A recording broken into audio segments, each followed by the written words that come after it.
waxaan rabaa inaan waxyar ka dhawaajiyo arrin uu gudoomiyaha sheegay oo mar kasta lagu xiriiriyo aniga magacayga dhowr jeer horena waan ka hadlay dadka Soomaaliyeed waxaa laga yaabaa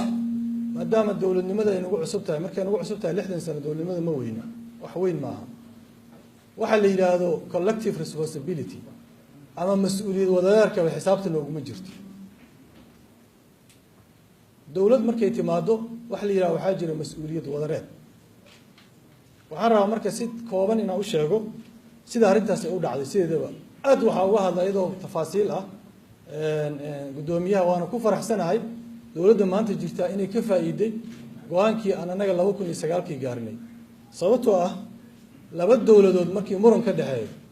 meeshan beelo ma aha isdagaalahay oo ugaas inta loogu dhexaadinayo ma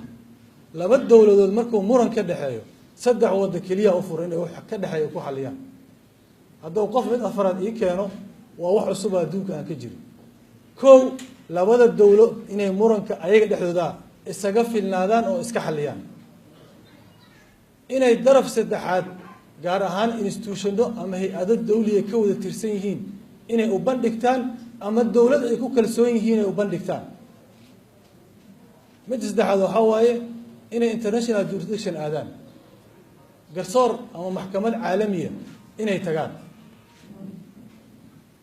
markii dawladda Kenya nagu qabsatay anaga arintaas lakili aniga ma joogin magaalada waxaan jeclaalahay wasiiro badan 38 wasiir oo cabinetka inaan ka tirsanaa inay qaarkood joogaan madaxweynaha Sheekh Shariif Sheekh Ahmed waa nool yahay maanta ra'iisul wasaaraha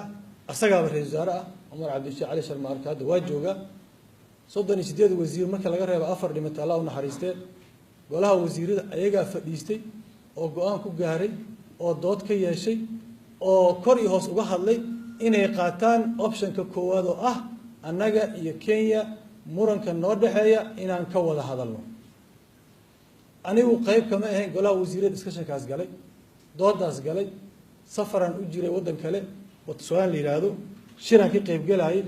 markaan soo noqday prime ministerka normal heshiiska ama ha ahaado is afgarad ama ha ahaado agreement heshiis rasmi ha ahaado waxa saxiixa wasiirka arrimaha dibadda oo markaas kamaal la shaqeynayay Maxamed Cabdullaah Omar oo ma joogin dalka haddii marka la saxiixayo waa inuu prime minister ku siiyaa attorney wax la yiraahdo awood ku saxiixay heshiis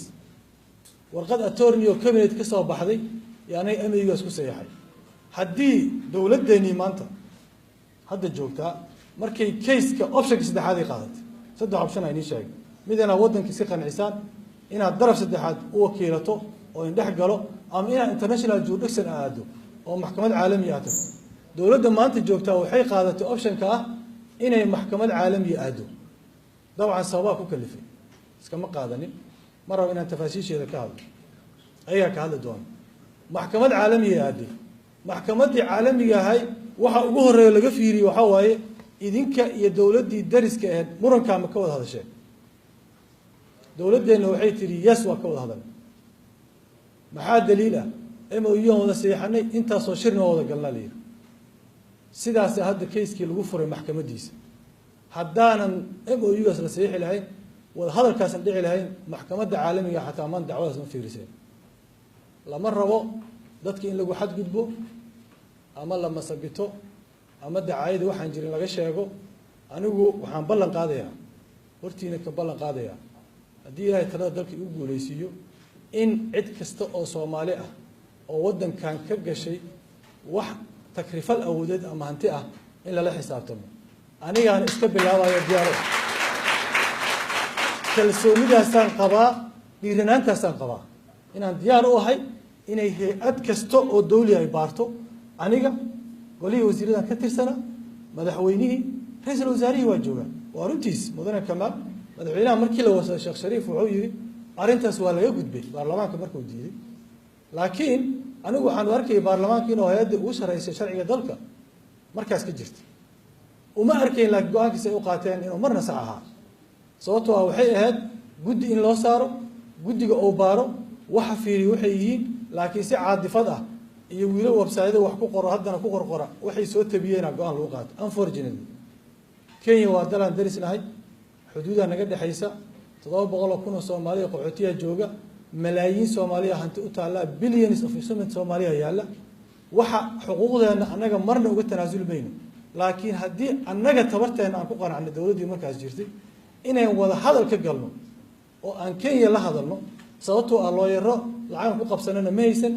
malaayiin dollar oo maxkamadda tagana ma haysan